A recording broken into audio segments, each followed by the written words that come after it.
a reemplazar Dios por algo más. Reemplacémoslo por la vida plena. Si yo te digo, ¿existe la vida plena? Tú me dirías, bueno, no sé, pero aspiro a ese fin. Primer ejercicio mental. Segundo ejercicio mental. Reemplacemos Dios por el origen de todas las cosas.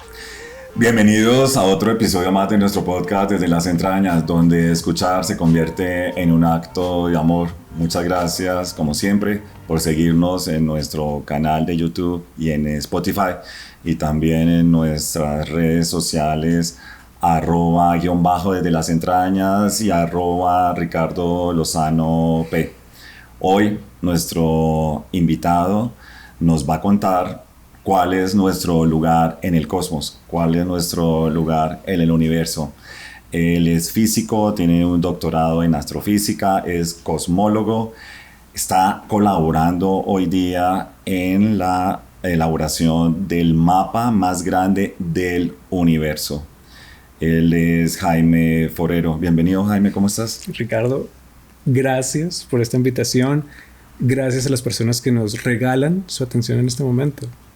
Pues para nosotros es un placer tener este regalo tan grande. Tú también eres un regalo para nosotros, pues porque en esta temporada, esta tercera temporada, hemos tenido invitados que vienen a contarnos y a enseñarnos un poquito más a través de su historia de vida cuál es ese lugar que tenemos en el universo. No solamente el lugar, sino también quiénes somos, ¿no? Empezamos por ahí, tenemos muchos de ellos nos han dicho: búscate a ti mismo, adentro, ahí está Dios, ahí también está tu cosmos, ahí está el cosmos también. Y ahora contigo no solamente es encontrarnos a nosotros mismos, sino también ese lugar donde está en el cosmos y en el universo, que además leyendo la misión tuya, como a ti te gusta también que te digan, nos ayudas a eso también. Es decir, también es la misión de que los otros también encuentren ese lugar. Y quiero comenzar por ahí. ¿Dónde está nuestro lugar en el universo? Entonces aquí vamos a intentar empezar una especie de gimnasia mental para empezar. Porque tenemos que calentar un poco. Y si yo te digo, voy a decir algo y tú completas la frase. Padre nuestro que estás en el cielo. En los cielos. En los cielos. Entonces ahí ya vemos algo interesante. Es que algo con lo que nos relacionamos desde la tierra, que es el allá arriba, es donde hemos empezado a dejar los dioses, lo sagrado. Y está la tierra en la que estamos parados. Pero podemos ser ese animal que mira hacia arriba y encuentra la trascendencia. Así que una primera respuesta posible para empezar a desentrañar y ejercitar esta imaginación es: estamos en la mitad. Estamos entre el cielo y la tierra. Estamos en la tierra mirando hacia el cielo. Y en el cielo que encontramos muchas veces el infinito, el origen. Y nos preguntamos por el origen antes del origen. Tal vez ya me estoy yendo demasiado hacia el final, o hacia el comienzo. Como nuestros ancestros, ¿no? Nuestras comunidades indígenas nos lo enseñaron siempre, y uno lo ve siempre en las vasijas, en los artefactos que ellos diseñan, siempre mirando al cielo. Inclusive diseñaban sus ciudades, sus cultivos, su actividad económica estaba basada en esa mirada, ¿no? En las mal llamadas, por decirlo así, culturas subdesarrolladas, no desarrolladas, sin historia, por decirlo así. Todas ellas tienen en común eso, donde está clara una historia de origen y está claro nuestro lugar en esa historia de origen y está clara una responsabilidad de recrear siempre.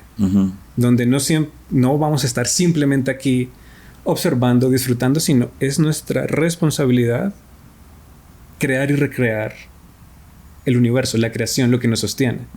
Entonces, esas mal llamadas culturas sin cultura, sin historia, tenían clarísimo algo que es lo que nos tiene rotos a nosotros, y es: no sabemos cuál es nuestro lugar, no sabemos cuál es nuestro propósito. Eres doctor en formación y en evolución de las galaxias. ¿Qué son las galaxias? Las galaxias. Vivimos en una galaxia. Podríamos decir, si me preguntan la dirección, yo diría Bogotá, Colombia, Sistema Solar, Vía Láctea. E incluso diría Laniakea, que de pronto hablaremos después, que es nuestra dirección. Esa es la dirección completa. Correo. Así que si pides una carta que te llegue, por favor, incluye el Vía Láctea, Laniakea. Y ya que estamos, este universo porque puede haber pluriversos. Ya tal vez entraremos en eso. No. Pero en esta galaxia estamos acostumbrados a nuestro planeta, estamos acostumbrados a ver la luna, el sol, una estrella, pero vivimos en un barrio lleno de estrellas. Bueno, no solo por lindo. ti, sino Y por ti. O más cerca de ellas también. O más cerca de ellas. Este conjunto de estrellas que tiene un movimiento ordenado, que para las personas del Amazonas sería una anaconda celeste que explicaría el camino de las almas cuando se mueren. Para nosotros es la Vía Láctea, esa es nuestra galaxia. Ese conjunto de estrellas, cada estrella además debería tener un sistema o varios sistemas planetarios y tiene un orden. Y ese orden se va a replicar en otras galaxias y en el universo mismo. ¿Y para qué? ¿Para qué que nosotros queremos saber ese espacio, ese lugar en ese espacio?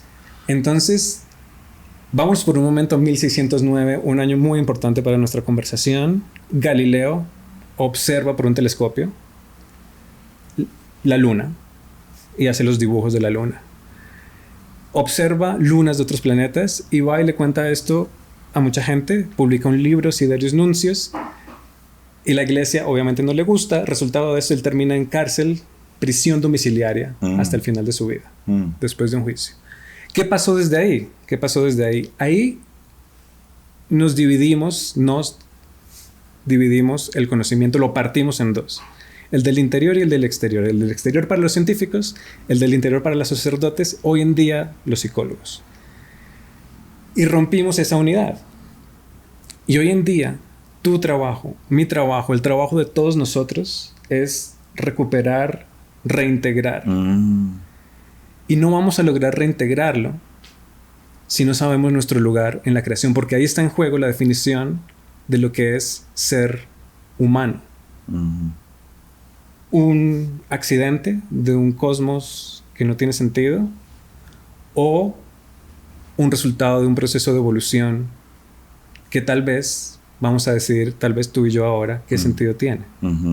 Así que está en juego todo, está en juego nuestra vida, el sentido de nuestra vida, y yo diría, y tal vez lo podemos explorar porque creo que es algo que te toca tu corazón, y es el futuro de este planeta. Sí.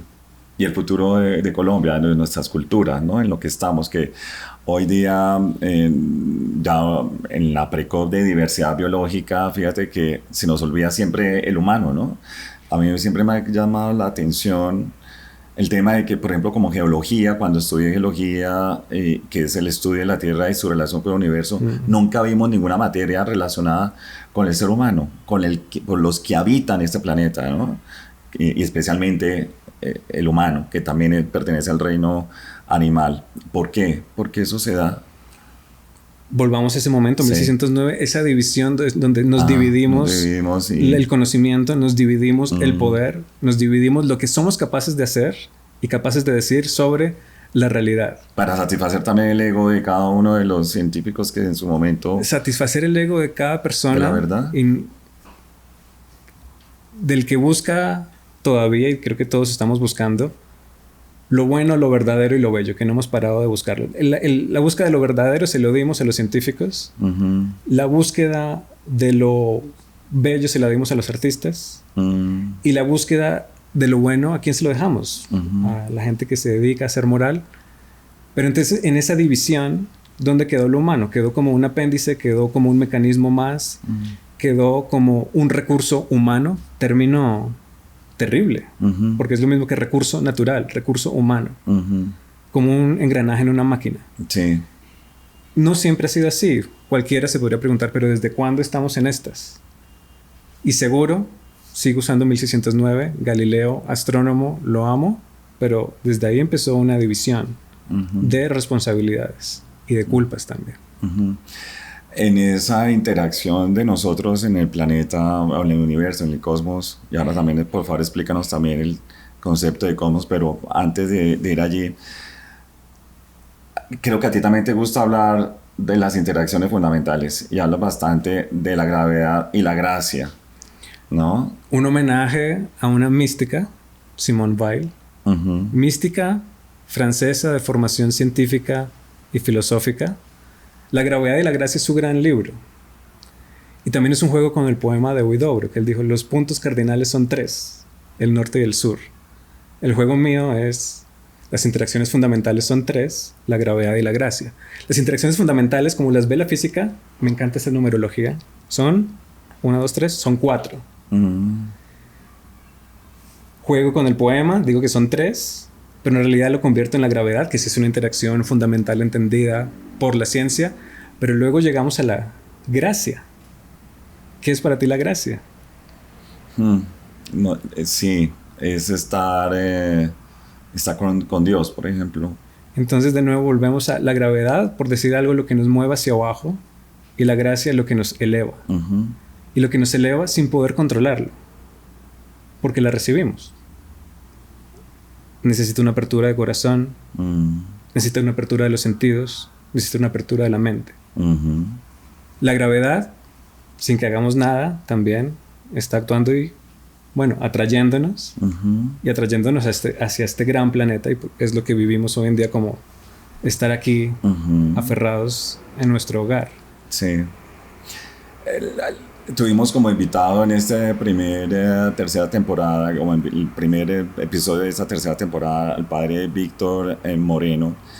Y creo que contigo ahora, Jaime, nos vas a contar un poco más, y es cómo podemos abrirnos mucho más desde nuestro ejercicio de la práctica, desde el mundo científico, y en esa búsqueda de esas interconexiones, que lo que a ti también te interesa muchísimo, me imagino.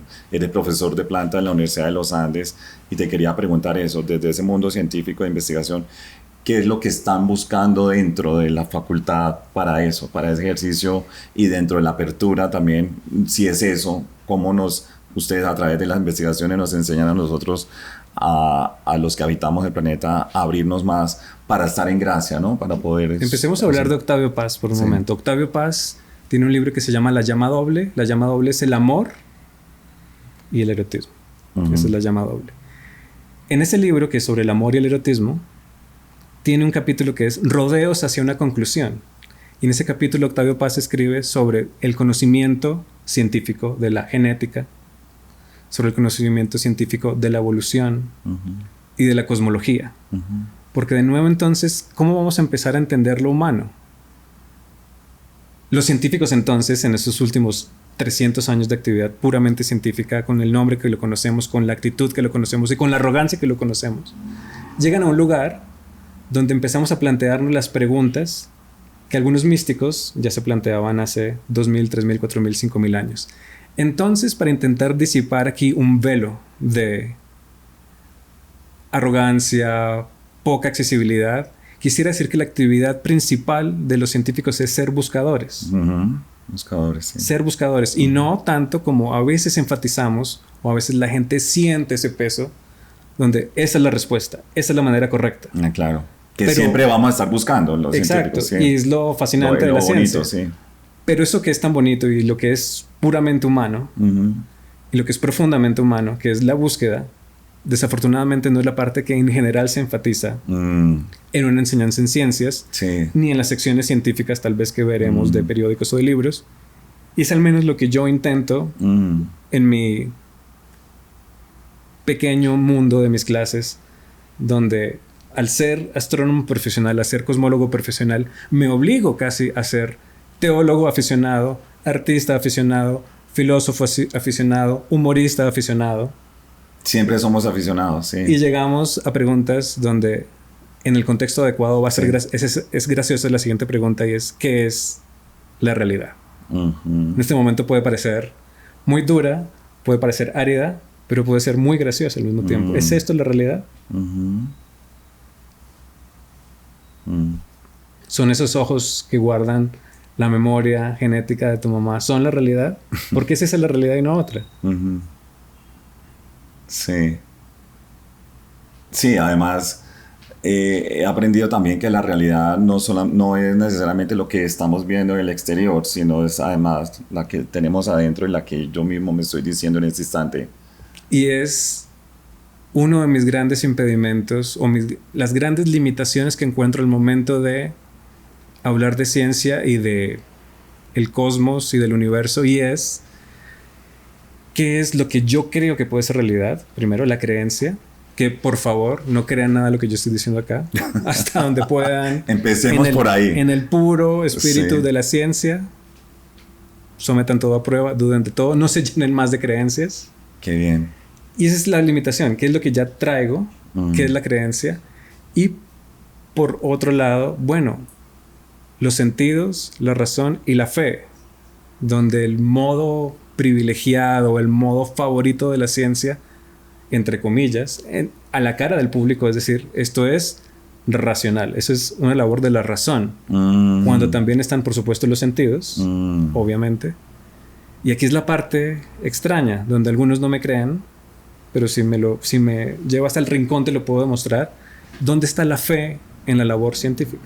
También está, y es muy importante. Claro. ¿Dónde está la fe en la labor científica? ¿Dónde está la fe?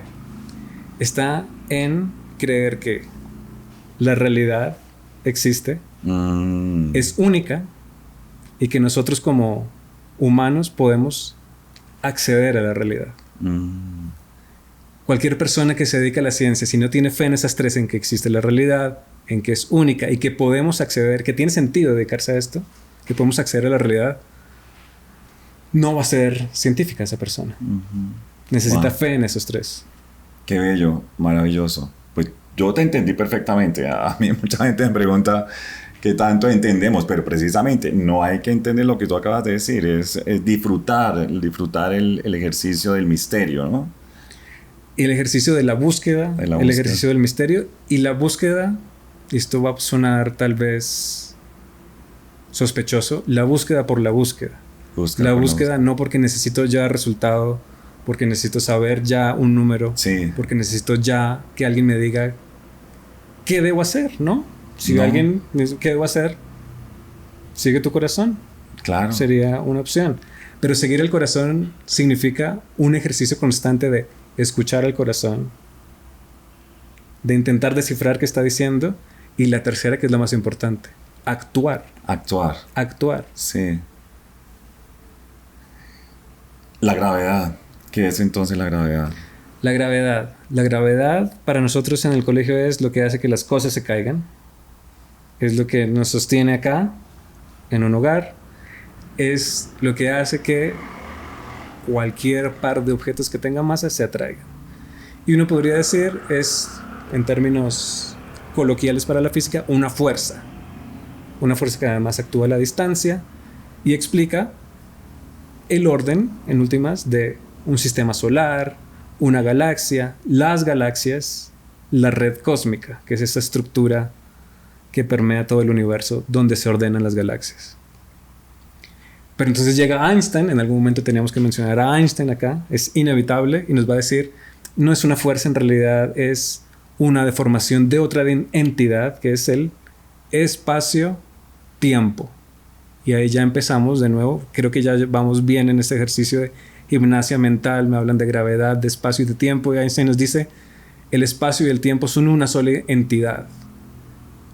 Y pasan cosas interesantes entonces, porque tú estás acá, por decirlo así, quieto en el espacio, en buena aproximación, pero te mueves a la velocidad máxima posible en el tiempo, 1 segundo por segundo. Sí. Pero si te movieras a la velocidad máxima posible en el espacio, el tiempo se detendría para ti. Y están estas paradojas de los gemelos, donde uno se va a una velocidad altísima, otro se queda acá, y el que se va y vuelve es igual de joven que como se fue, y el que se quedó sí envejeció. Claro, no hemos hecho el experimento con personas, pero sí con partículas subatómicas, y es exactamente lo que debería pasar.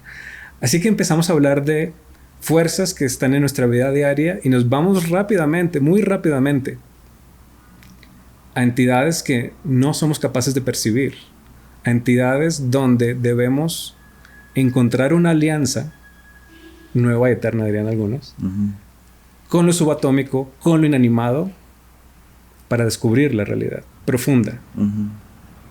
Y siempre va a quedar, antes de que me lo preguntes, estará el polo de lo humano, de lo que experimentamos, estará ese polo de la materia, y está ese otro polo de la realidad que en últimas para nosotros como humanos y para la materia misma es inaccesible. ¿Qué nombre le vamos a dar a ese polo de la realidad? Lo metafísico es una opción. Otros prefieren darle un nombre de lo sagrado, lo divino. Y así tenemos una realidad conformada.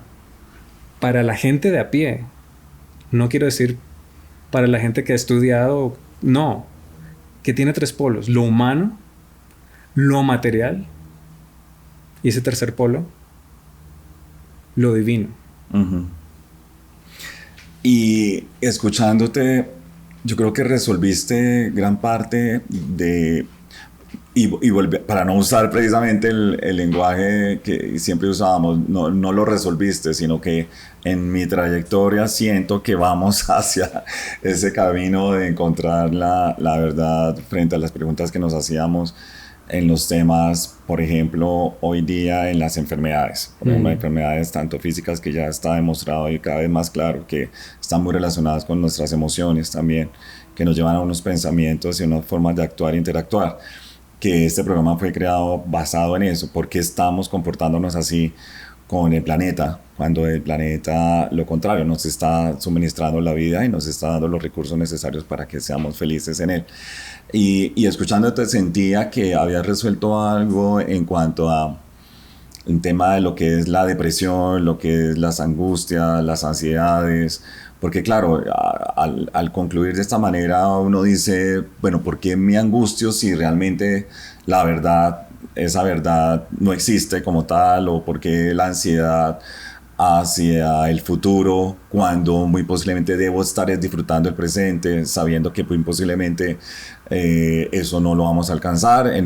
Descargarnos, quitarnos, como nos decía el padre Víctor, quitar la perchera, quitar las cosas de las cargas que siempre llevamos, pensando en el futuro, pero también pensando en el pasado, es decir, también las depresiones que tenemos frente a lo que pasó también, ¿no? Eso también podría uno...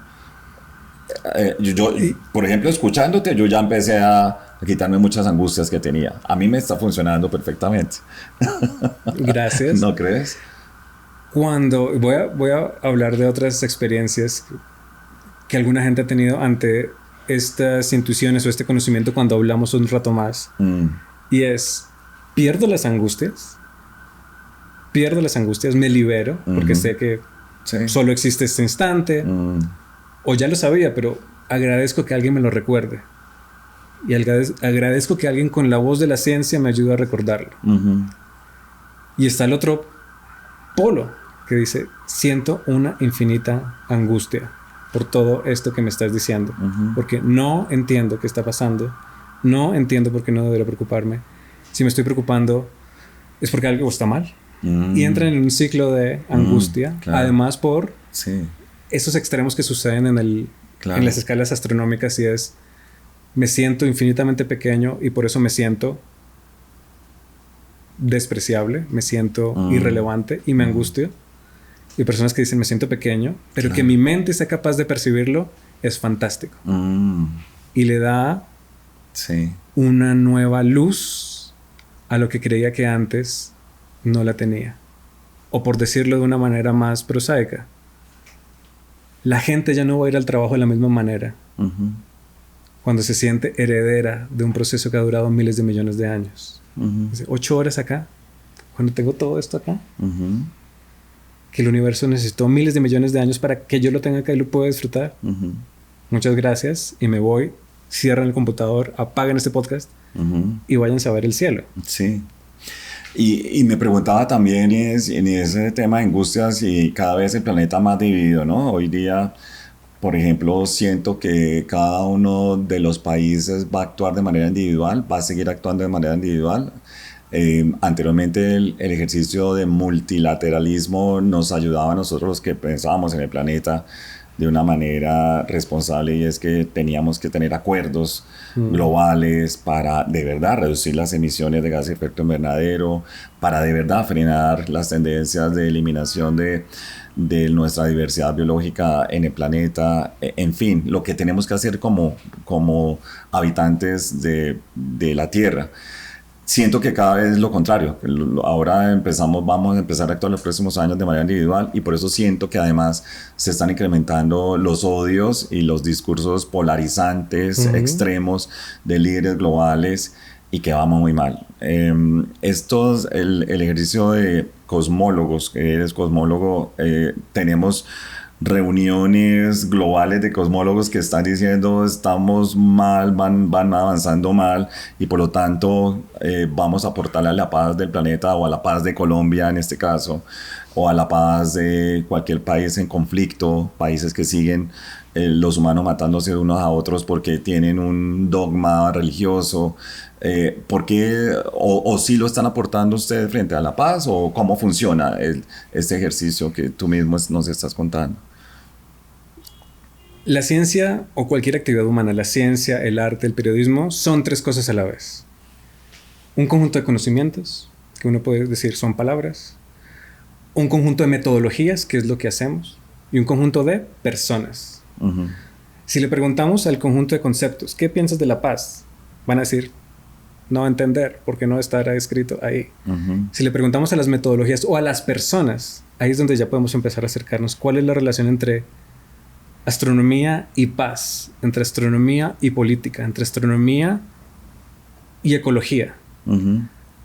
Para muchos astrónomos, cosmólogos incluidos, una primera realización importante es que literalmente no existe otro planeta como este. Y se ha buscado, y mucho. Otra realización importante es el tiempo que se ha demorado el universo en crearte, en evolucionarte, en evolucionarnos. Uh-huh. Entonces empieza a ser una conversación con la persona, de tú a tú. Tal vez no va a ser una conversación que llegue a los grandes centros globales del poder, o tal vez sí, cuando cada persona que llega ahí haya leído antes su libro de cosmología y haya dicho, ya entiendo.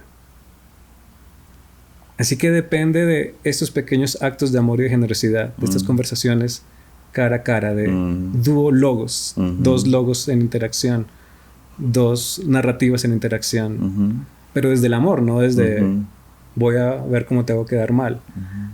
Así que volvamos a eso, a entender ese lugar tan preciado y tan frágil que tenemos, y de todo el esfuerzo. Buena razón tienen nuestros compañeros indígenas cuando ven al sol como un ancestro nuestro, entendiendo la genealogía material de qué se necesita para formar un planeta, el planeta cómo nos forma a nosotros.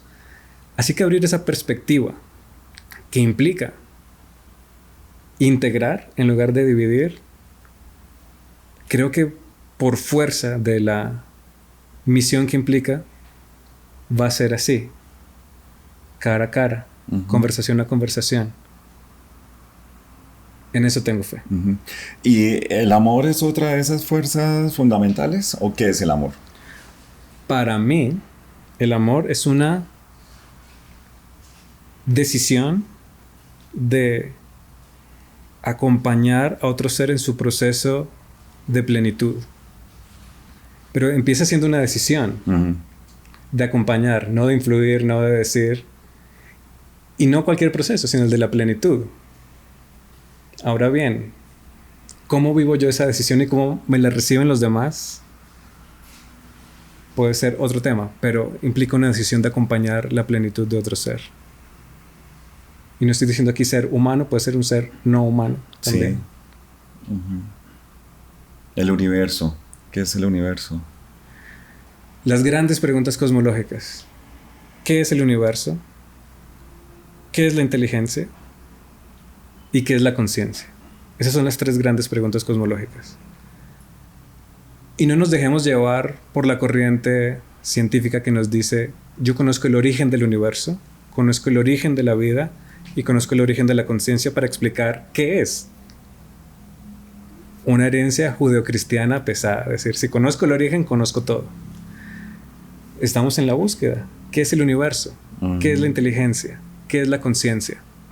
Preguntas cosmológicas que para mí lo importante es qué bello sería cuando tenemos una mañana y nos preguntamos ¿qué es la inteligencia? ¿Qué es la conciencia? ¿Qué es el universo? En lugar de tal vez estar molestos o estar irritados o salir corriendo a un trabajo de 8 horas, que 8 horas que son comparadas con los miles de años del universo. A eso me refiero con ese activismo cosmológico que tal vez lo primero que nos pide es frenar, contemplar, preguntar, sin esperar una respuesta. Uh-huh. Qué bello. Los jóvenes, ¿cómo podemos nosotros hoy día? Tienes aquí 3 cámaras para que les hables también a los jóvenes. Algo que, esto es uno de los objetivos que tenemos en nuestro podcast y es lo que dije antes. Creo que esa desconexión, la pandemia vino a desconectarnos, algo que habíamos logrado un tiempo atrás en la conexión, sobre todo ponernos de acuerdo que todos somos naturaleza, que somos tierra, que pertenecemos a este planeta. Se había hecho un ejercicio de activismo puro en el ambientalismo, que gracias a eso es que se lograron algunos acuerdos, pero que luego cuando nos aislamos otra vez nos desconectamos, y siento que desafortunadamente seguimos avanzando así, como sin una brújula frente a esa conexión o frente a la importancia de la vida. ¿Qué les podrías decir a ellos en este ejercicio otra vez de conectarnos? ¿O qué pueden hacer ellos desde las casas que nos están viendo ahorita? Primero, la primera intuición, el primer impulso es pedir perdón por no haberlos amado de la manera correcta a los jóvenes. Mi generación hacia la generación más joven. Pero luego, desde este arrepentimiento, quisiera decirles que hay una conciencia entre sus mayores de apertura. Uh-huh. Para que nos enseñemos mutuamente a amar. Es decir, a decidir acompañarnos mutuamente en nuestros procesos de evolución hacia una vida más plena. Así que hay arrepentimiento, hay una invitación y hay una decisión de que nos acompañemos. Creo que, como decía San Agustín, ama y haz lo que quieres. Qué bien. Dios.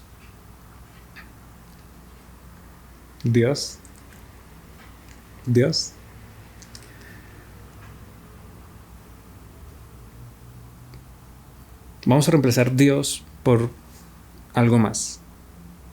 Reemplacémoslo por la vida plena. Si yo te digo, ¿existe la vida plena? Tú me dirías, bueno, no sé, pero aspiro a ese fin. Primer ejercicio mental. Segundo ejercicio mental. Reemplacemos Dios por el origen de todas las cosas. ¿Existe un origen de todas las cosas? Me estoy yendo hacia atrás. Cuando antes me había ido hacia adelante. Uh-huh. ¿Existe? Tal vez exista. El punto es el siguiente para mí. Todo lo que resuma para ti, para cada persona, ese origen, y lo que resuma ese fin hacia una vida plena, eso es su Dios. Y tengan cuidado en qué eligen como ese Dios. Porque al final la pregunta importante va a ser ¿creo o no en Dios? Sino ¿qué elegí que sea Dios en mi vida? Y a partir de ahí muchas consecuencias pueden ocurrir. Uh-huh.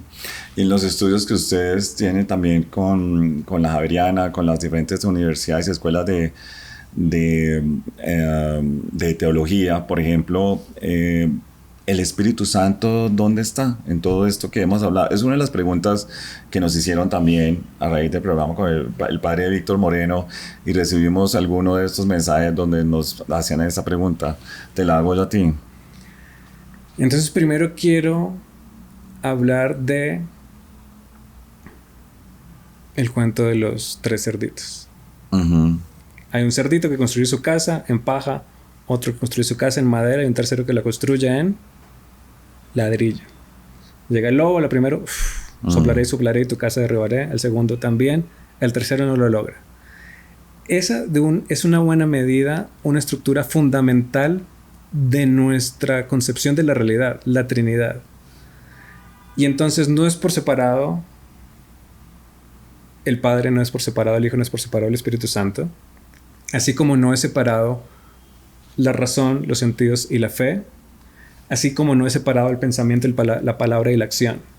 Entonces es lo primero para entender de la Trinidad, que no son 3 cosas por separado, sino que son 3 dimensiones de la realidad, como en la historia de los 3 cerditos. Uh-huh. No es uno, si yo quito uno, se me daña la historia. Claro. Ya no tiene chiste. Sí. Ahora bien, volvamos a lo humano, a lo material y a ese polo. De nuevo, una estructura trinitaria.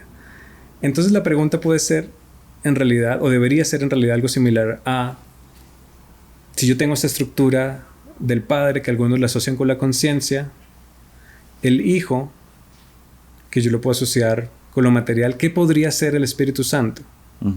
Y va a ser en últimas algo que conecta o que hace que conciencia y materialidad tengan un sentido único. Entonces, de nuevo, más que dar una respuesta, quiero dar elementos para una nueva pregunta, y es, si la estructura de la realidad no tiene sentido si le quito uno, porque no son por separado los 3 cerditos, no tiene sentido si quito uno y dejo solo 2, se me daña la historia. Sí. ¿Qué rol está jugando un puente entre la conciencia y lo material? ¿Será la vida para algunos?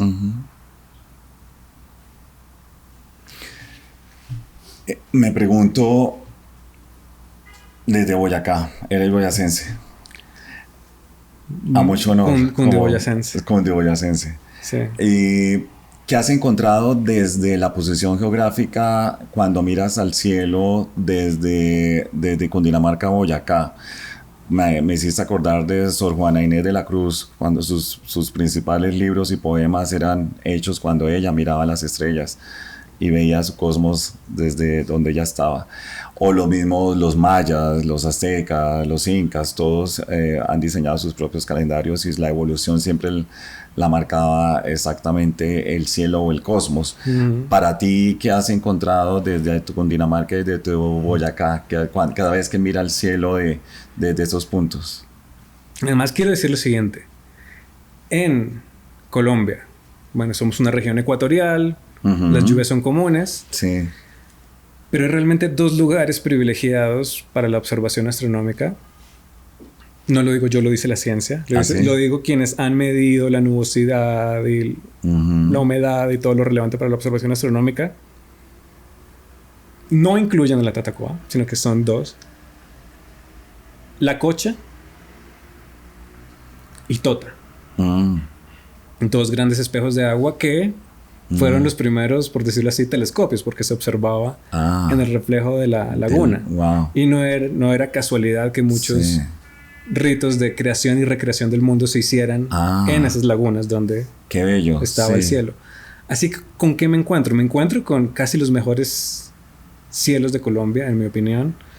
Pero por supuesto me encuentro con la tierra que me creó. Claro. O sea, esa papita se convirtió en este cosmólogo. Sí. Sin exagerar.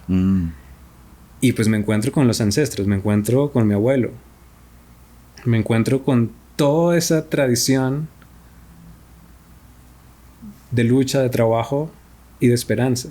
Con eso me encuentro. ¿Quiénes son ellos? Abuelos campesinos totalmente. Los 2 son el uno de tus papis son... Mamá ultra boyacense, papá bogotano.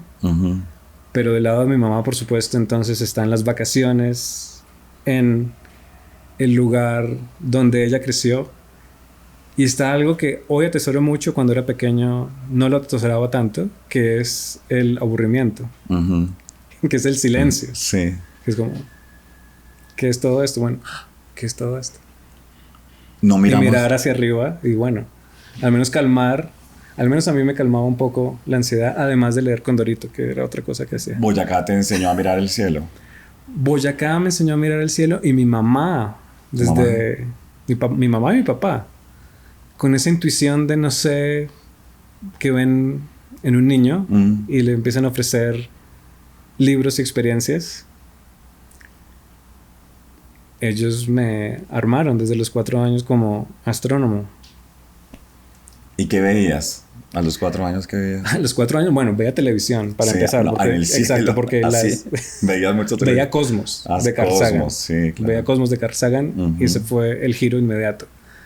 Pero luego la experiencia del cielo empieza a ser justamente desde el aburrimiento en Boyacá. Hoy lo veo como más desde la contemplación. Pero bueno, el encuentro con el cielo ya en la vida adulta y ya haciendo astronomía profesional es otro, donde entra la experiencia de estar despierto mientras los demás están durmiendo, donde entra el momento de voy a recolectar esto, voy a entrar en esta relación con el cielo, los datos, ya llegaron los datos, esta máquina muy material, muy grande, enorme, que me va a ayudar, porque atrás quedaron los tiempos donde un humano podía acercar el ojo por el ocular y tener una visión. Ahora son máquinas, ahora son computadoras. Y empieza de nuevo esta alianza entre lo humano, lo ultramaterial, que se triangula proyectándose hacia el infinito, hacia el origen antes del origen. El humano observando el cielo ya no solo, ayudado por máquinas, por telescopios, por computadoras. Y ese es donde hoy me encuentro ahora. En esa trinidad de cielo, telescopio, humano.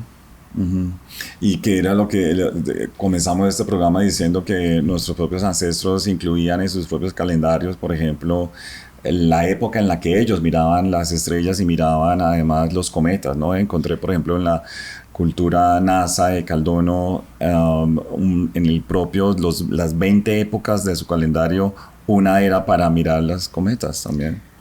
Huamampoma, un cronista de la época de la conquista, decía: para los indígenas de esta región de Bolivia, ser humano, ser un humano completo implica 3 cosas: ser astrónomo, agricultor y poeta. Porque entre las 3 es justamente lo que le daban el orden al alimento, cuándo sembrar el alimento y cómo convivir, el astrónomo, el agricultor y el poeta. De nuevo volvemos a esa desintegración en la que vivimos, donde se hace necesario reordenar, volver a poner juntas las piezas que otros ya les habían logrado. Así que debería ser posible. Claro, con un gran reto: hacerlo a escala planetaria. La contemplación. Y para ir terminando, esta palabra me encanta, porque la misión tuya en todo este trabajo no solamente es hacernos nosotros encontrar ese lugar en el cosmos, sino también contemplar ese lugar que nosotros estamos encontrando, ¿no? Creo que... hacernos preguntas. Me encantaría que en lugar a veces de preguntar qué voy a comer esta noche, se pregunten qué es la inteligencia, qué soy yo, qué soy yo. Pero por supuesto, hay posturas, hay contextos que facilitan esa pregunta de qué soy yo. En mi camino personal, lo que ha facilitado ha facilitado y ha potenciado esas preguntas que ya me hacía, por decirlo así, en mi vida de científico normal de día, ha sido la meditación zen. O sea, zen. No porque me haga las preguntas cuando estoy meditando, sino porque me ha dado el espacio de estar más despierto de lo que hubiera podido estar si no hubiera sido por esa meditación. Yo llegué a la meditación por casualidad, hace casi 10 años. Estaba en Corea del Sur. Un amigo de la China me dice: Jaime, vamos a un templo budista zen. Le digo: sí, vamos, sin esperar nada. Me siento, medito, y cuando me despierto, veo por primera vez a color. Me siento por primera vez despierto. Por primera vez despierto. Por primera vez viendo a color. No veías a color antes. O sea, decir, el ejercicio poético, sí. En el ejercicio poético. Los colores eran más vivos. Más vívidos. Y de ahí no he parado de meditar. Wow. Y así es parte de mis prácticas. Así como lo es escribir, así como lo es dibujar, meditar es parte de mis prácticas que me mantiene integrado y no desintegrado. Que me mantiene presente y no viendo con qué me distraigo. Y hoy ese es el fundamento para ser una persona que hace lo mejor posible para amar, para crear, para seguir pensando, para seguir preguntando. ¿Dónde te podemos encontrar? ¿En la Universidad de los Andes? En la Universidad de los Andes nos podemos encontrar en el Gran Silencio de la Meditación. Sí. También en la Universidad de los Andes, a veces en el Planetario de Bogotá, pero también en jaimeforero.org.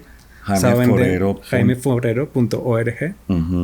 Ahí pueden descubrir mis andanzas diarias. Escribo casi que todos los días. Ah, sí.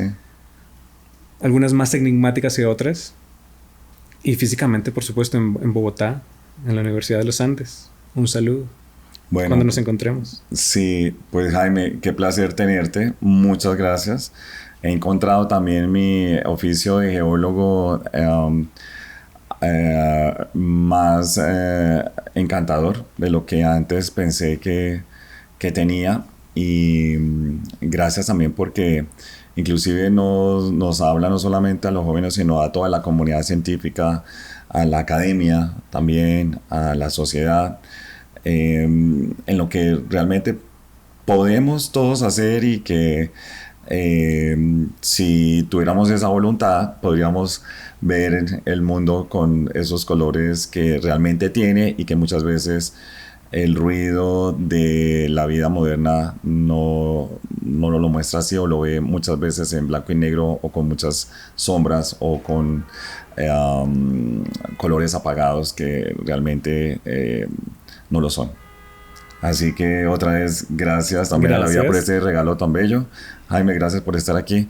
Y a todos ustedes también, gracias por haberse acercado hoy en nuestro canal de YouTube y en Spotify a escuchar a nuestro invitado de hoy, a invitar a nuestro físico que se hizo astrofísico y que hoy día nos acompaña en estos minutos, pero que esperamos que vuelvas y que nos sigas completando este rompecabezas que alguna vez rompimos y que todavía tenemos la esperanza para ello. Y gracias por seguirnos también en nuestras redes sociales, @_ desde las entrañas y @Ricardo Lozano P. No se les olvide, desde las entrañas, donde escuchar se convierte en un acto de amor. Gracias.